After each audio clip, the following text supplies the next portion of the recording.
Mundo Visto do Céu.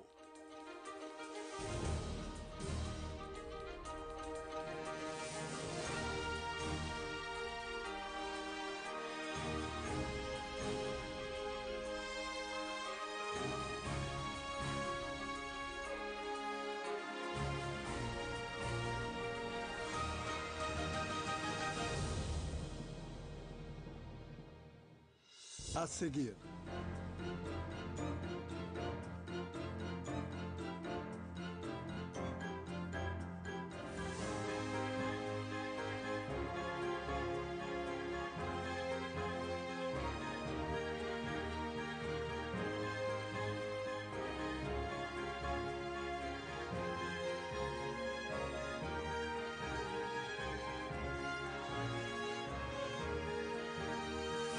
Da Península de Troia até Mértola. Nossa viagem começa na costa sudoeste de Portugal, na Península de Troia. Voaremos até o Cabo de São Vicente, o epicentro da era das descobertas do Império Português. Cruzando a costa sul do Algarve até a Ponta da Piedade, encontraremos formações rochosas estranhas que deram origem a mitos antigos sobre mares perigosos.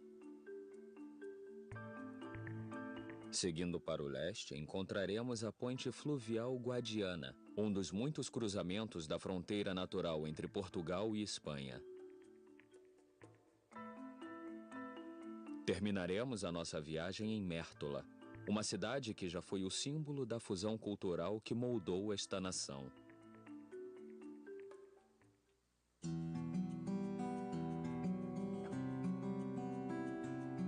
A 25 quilômetros do estuário do Rio Sado encontra-se a Península de Troia. Não só é um paraíso natural para a vida e flora marinha, mas também é um dos pontos turísticos mais bem preservados da atividade romana antiga em Portugal. Ruínas de usinas pesqueiras e salinas, celeiros térmicos e cemitérios antigos são testemunhos da influência clássica e ativa que predominou aqui. O aroma singular de lavanda selvagem permeia grande parte da península. E golfinhos nariz de garrafa frequentam as praias, tornando a ilha um destino turístico de popularidade crescente.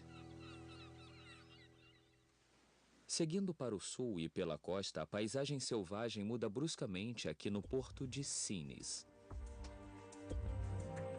Este é o local de um dos maiores complexos industriais marítimos de Portugal.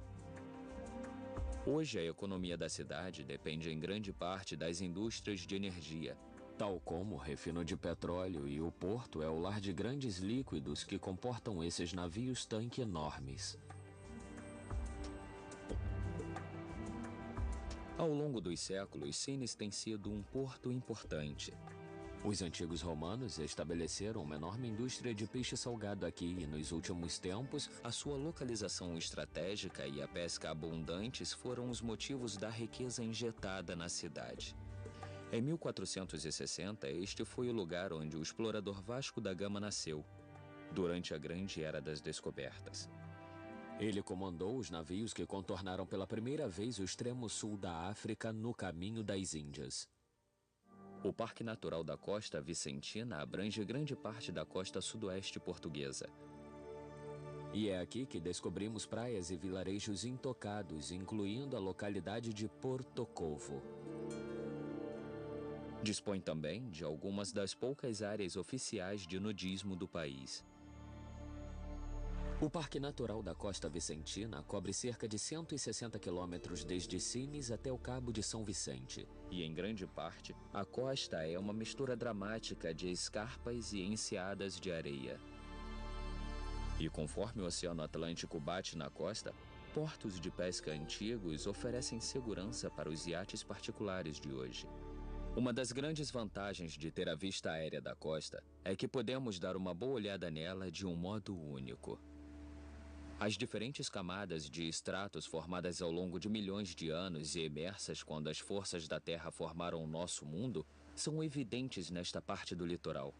Durante as tempestades, a força das ondas e as pedras lançadas contra ele colidiram com base do penhasco, resultando no que é chamado de um corte inferior. Assim, as seções superiores desmoronaram. Este processo de erosão vem acontecendo há milhões de anos. Esta parte intocada de Portugal está se tornando gradualmente mais conhecida, e os turistas estão vindo para cá e para os novos resorts. Aqueles com dinheiro para gastar e permissão para construir, construíram vilas de verão luxuosas como esta, com vistas espetaculares sobre o mar e a costa. Nos meses calmos de verão, este pode até ser um lugar idílico. Mas nas outras estações, as tempestades atacam as falésias e os ventos fortes podem tornar a vida difícil para os poucos moradores permanentes.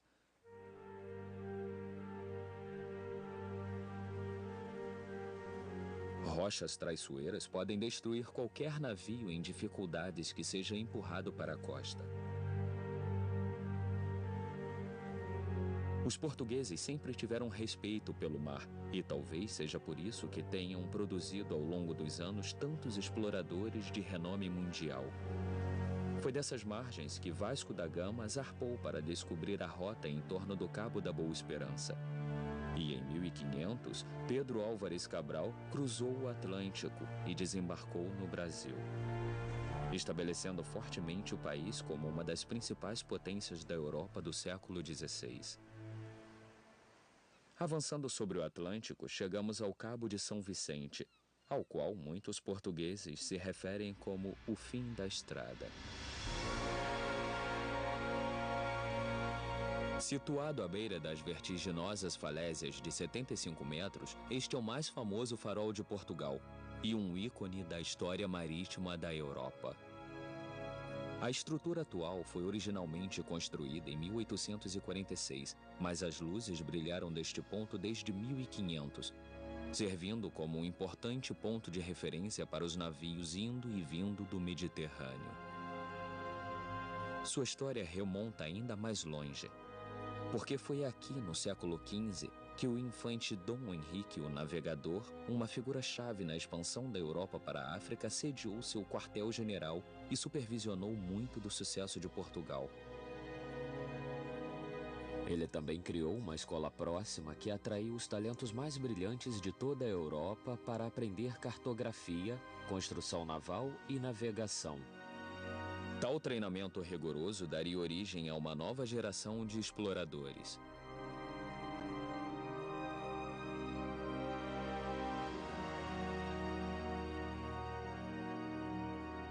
Hoje, o farol de topo vermelho auxilia a passagem de barcos junto a uma das rotas de navegação mais movimentadas do mundo. Suas duas lâmpadas de 1000 watts podem ser vistas a partir de até 60 quilômetros. Historicamente, a importância estratégica do cabo fazia com que fosse constantemente ameaçado. Então, no século XV, o infante Dom Henrique ordenou a construção da fortaleza de Sagres para proteger os interesses de Portugal. Ela também protegia navios abrigados na Bahia enquanto esperavam passar o mau tempo antes de dobrar o Cabo de São Vicente. Contudo, isso não diminuiu os ataques. Em 1587, o famoso capitão do mar inglês Sir Francis Drake saqueou a fortaleza e os prédios circundantes. Nos séculos que se seguiram, o cabo foi testemunha de enormes batalhas navais entre as grandes potências europeias. Mas, ironicamente, foi um terremoto devastador no século XVIII que finalmente reduziu a fortaleza a escombros. Ela foi restaurada em meados de 1900 como uma lembrança do passado militar de Portugal. Dobrando o cabo, chegamos à costa sul de Portugal, o Algarve. Hoje é uma das áreas de veraneio mais populares da Europa. A palavra Algarve ecoa da época em que os mouros invadiram e ocuparam a maior parte do sul da Península Ibérica. Em árabe, ela significa Oeste. Os invasores de hoje são bem mais pacíficos, e mansões de várias formas e tamanhos ocupam locais de destaque ao longo da costa. Algumas são bastante futuristas e a maioria está sendo construída para os milionários.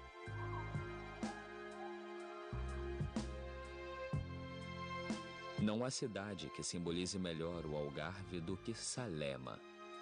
Com metade da população composta por pescadores humildes e a outra metade por turistas deitados em espreguiçadeiras ao sol. Esta economia dupla servia bem à região até a crise financeira global de alguns anos atrás, quando a sorte de Salema caiu em desgraça. Contudo, desde então, ela tem tido uma recuperação lenta, mas constante. Mais ao leste, na costa, chegamos à Luz, ou Praia da Luz. Foi uma frase ouvida de banhistas pela primeira vez na década de 20, e desde então esta pequena vila de pescadores foi se transformando gradualmente num grande resort. As antigas fábricas de conservas foram gradualmente substituídas por windsurf e escolas de mergulho, além de discotecas, lojas e restaurantes. Os agricultores locais venderam suas terras para empreiteiros construírem hotéis, condomínios de veraneio e apartamentos. Infelizmente, este resort popular ganhou notoriedade internacional em 2007, quando a pequena Madeleine McCann foi raptada de seu quarto. O caso foi noticiado no mundo inteiro.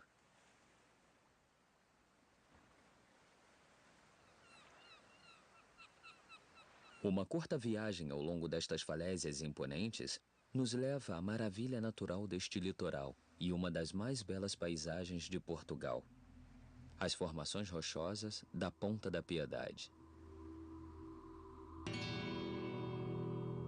É uma grande atração para turistas e moradores locais que visitam a ponta de ônibus ou por trens de estrada sazonais. Ao longo de milhares de anos, o mar tem gradualmente esculpido essas extraordinárias cavernas, grutas e arcos.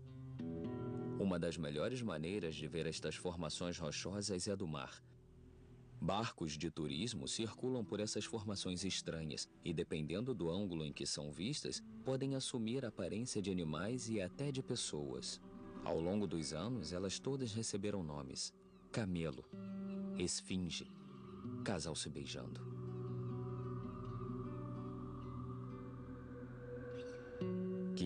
Anos atrás, estas formas bizarras deram origem a contos de criaturas míticas, como a Damastor, a maldição dos navegadores locais.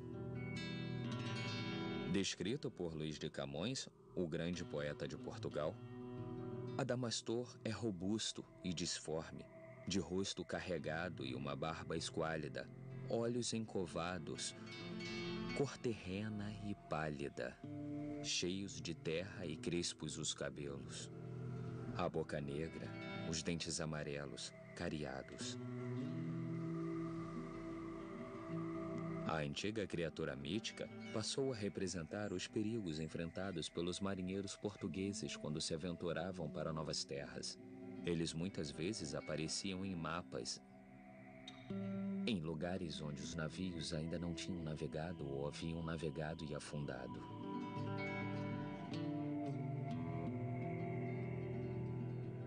Hoje, essas rochas podem ser exploradas por uma jovem geração de aventureiros na segurança de um barco de turismo.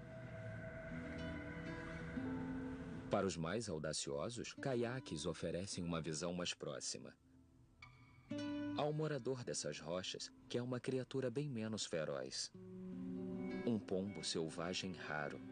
Ele é o ancestral de muitas das variedades encontradas hoje em toda a Europa. Do outro lado da Bahia fica Lagos, na beira da Foz do Rio. É uma das cidades mais visitadas do Algarve, se não de Portugal. Era aqui que, no século XV, o infante Dom Henrique passava a maior parte do seu tempo coordenando expedições ao longo da costa africana. Mas descobrindo aquele continente, os exploradores também iniciaram um infame comércio de escravos, e Lagos tornou-se o primeiro mercado de escravidão da Europa e o centro deste negócio desumano. Deste castelo, o príncipe Henrique patrocinava as expedições e recebia 1/5 do valor de cada transação. ganhando assim uma boa soma de dinheiro.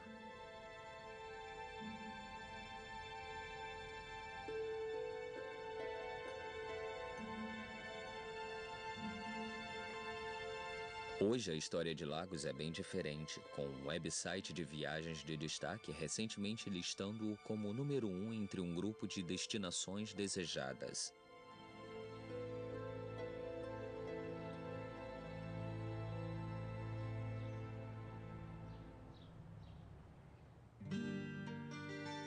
Na próxima baía fica a cidade turística de Armação de Pera. Grande parte da costa tem tido uma explosão de resorts, com os pequenos vilarejos que foram transformados em centros modernos de veraneio. Muito do charme antigo foi enterrado sob o concreto conforme mais e mais hotéis e prédios de apartamentos são construídos. Um dos principais destinos turísticos é Albufeira, muitas vezes chamado de porta de entrada para o Algarve e a capital do turismo. A variedade de hotéis atrai visitantes de toda a Europa e de mais longe. Das 5 milhões de pessoas que vêm para o Algarve todos os anos, uma grande percentagem se hospeda aqui.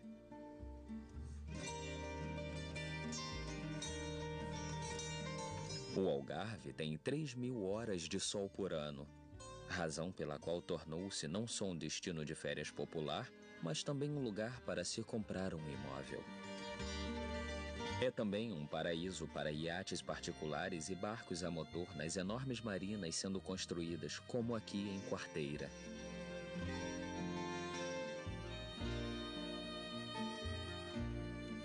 A área tornou-se popular como um lugar para se viver o ano inteiro, com belas praias, excelentes instalações desportivas, bons restaurantes e discotecas. Monte Gordo é o último resort antes da fronteira com a Espanha.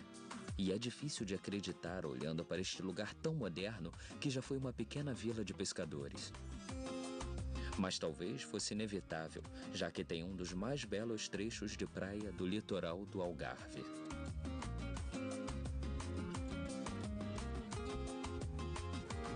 Monte Gordo fica a poucos quilômetros da fronteira.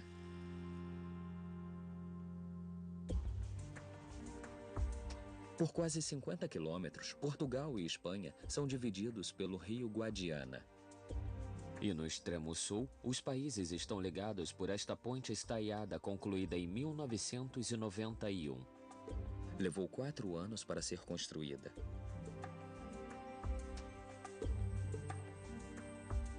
A maior parte da ponte situa-se em Portugal, com a Torre Leste em uma ilha artificial no território espanhol.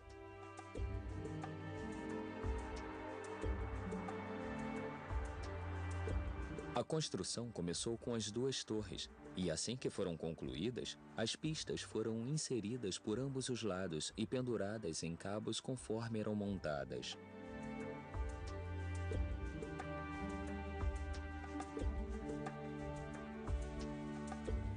A pista, que tem 4 faixas de tráfego, é feita de betão pré-esforçado e fica 20 metros acima do rio, permitindo que navios de maior porte passem por baixo. Uma ótima maneira de ver a ponte é de barcos turísticos, que levam passageiros num cruzeiro de um dia pelo rio Guadiana, de Vila Real de Santo Antônio, que fica próximo ao Foz, na ponta sudeste de Portugal. O rio Guadiana tem 829 quilômetros de comprimento, fazendo dele o 4º maior da Península Ibérica. 578 quilômetros estão na Espanha, 140 em Portugal e 100 é compartilhado como a fronteira do sul. É navegável por cerca de 120 quilômetros até a barragem Alquever. Mais acima do rio, finalmente chegamos à última parada desta jornada, a antiga cidade fronteiriça de Mértola. No topo de uma colina com vista para o rio Guadiana, Foi alguns milhares de anos atrás um importante destacamento para venezianos e cartagineses. Mértola se desenvolveu como um porto comercial do transporte de mercadorias e metais preciosos do rio. O imperador romano Augusto elevou o status da cidade a município, resultando na construção dos muros que foram fortificados séculos depois pelos mouros.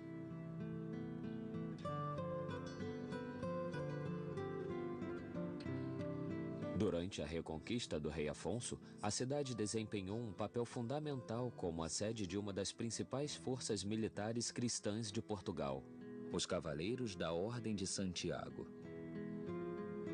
Mértola mantém muitos resquícios desta fusão de culturas, incluindo o castelo que foi iniciado pelos muçulmanos e finalizado pelos cristãos no início do século XIV. Após a descoberta de cobre na região, a cidade prosperou até 1965, quando a mina foi completamente esgotada. Mas após um período de estagnação econômica, uma série de pesquisas arqueológicas descobriram tesouros históricos que transformaram a cidade decadente num importante local de turismo. É um lugar histórico para terminar esta viagem.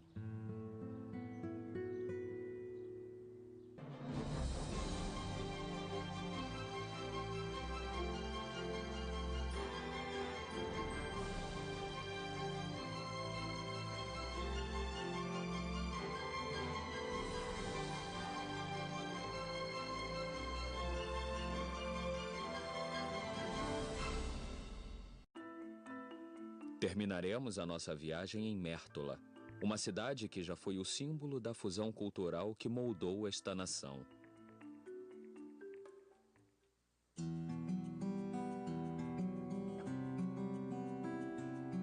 A 25 quilômetros do estuário do Rio Sado encontra-se a Península de Troia. Não só é um paraíso natural para a vida e flora marinha, mas também é um dos pontos turísticos mais bem preservados da atividade romana antiga em Portugal. Ruínas de usinas pesqueiras e salinas, celeiros térmicos e cemitérios antigos são testemunhos da influência clássica e ativa que predominou aqui. O aroma singular de lavanda selvagem permeia grande parte da península. E golfinhos nariz de garrafa frequentam as praias, tornando a ilha um destino turístico de popularidade crescente. Seguindo para o sul e pela costa, a paisagem selvagem muda bruscamente aqui no porto de Sines. Este é o local de um dos maiores complexos industriais marítimos de Portugal.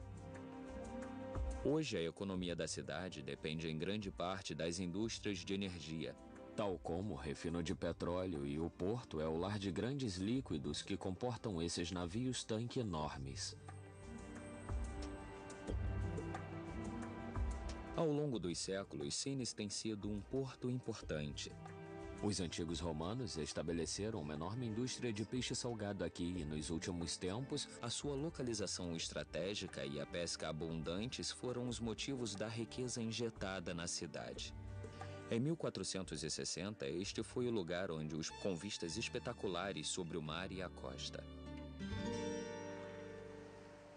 Nos meses calmos de verão, este pode até ser um lugar idílico.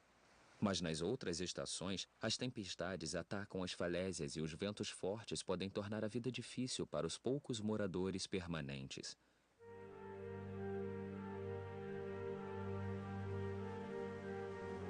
Rochas traiçoeiras podem destruir qualquer navio em dificuldades que seja empurrado para a costa.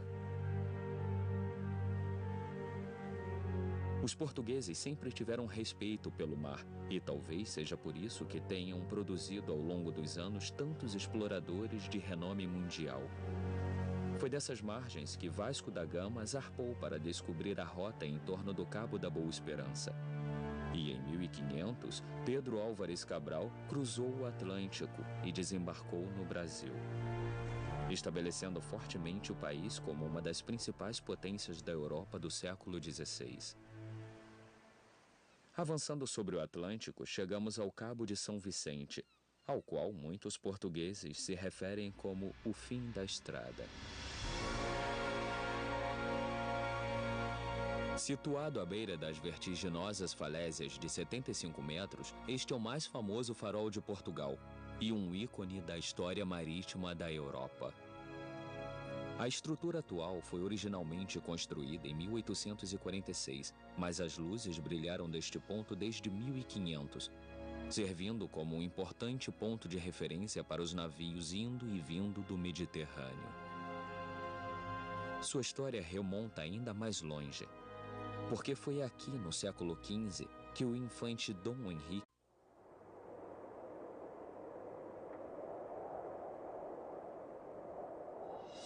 O mundo visto do céu.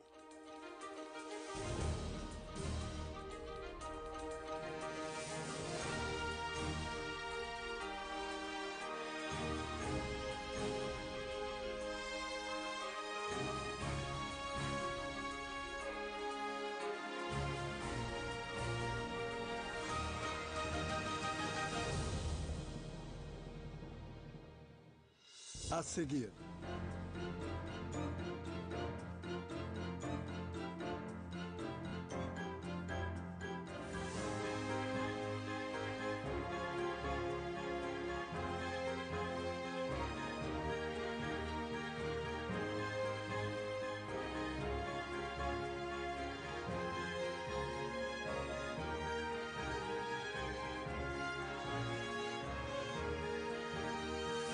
Da Península de Troia até Mértola.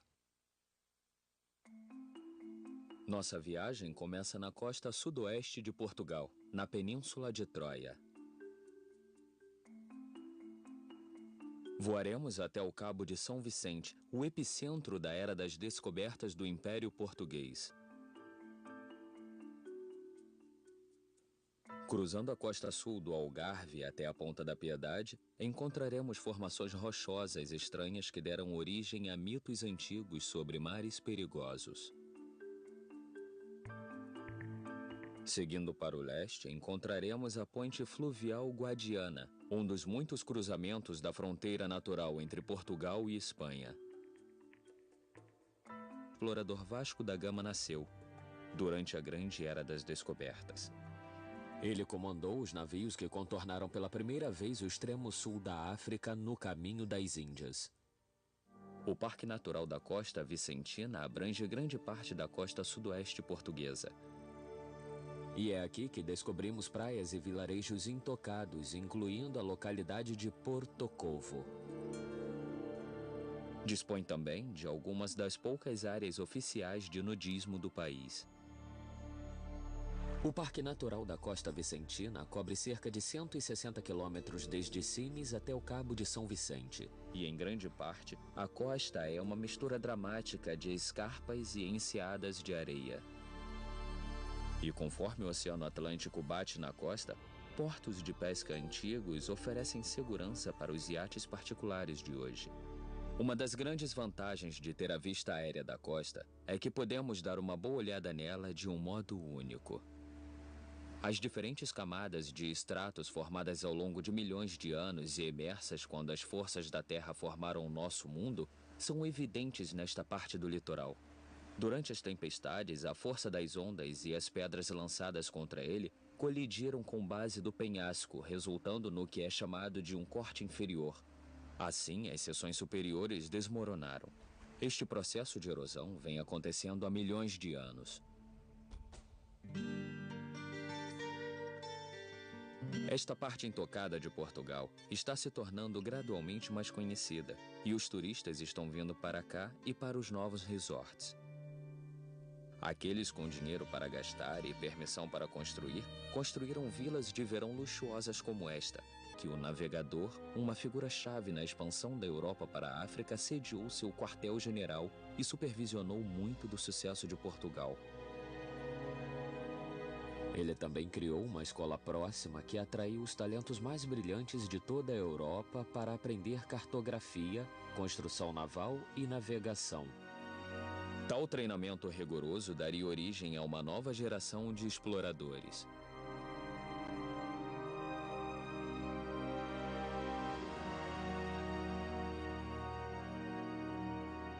Hoje, o farol de topo vermelho auxilia a passagem de barcos junto a uma das rotas de navegação mais movimentadas do mundo. Suas 2 lâmpadas de 1000 watts podem ser vistas a partir de até 60 quilômetros. Historicamente, a importância estratégica do cabo fazia com que fosse constantemente ameaçado.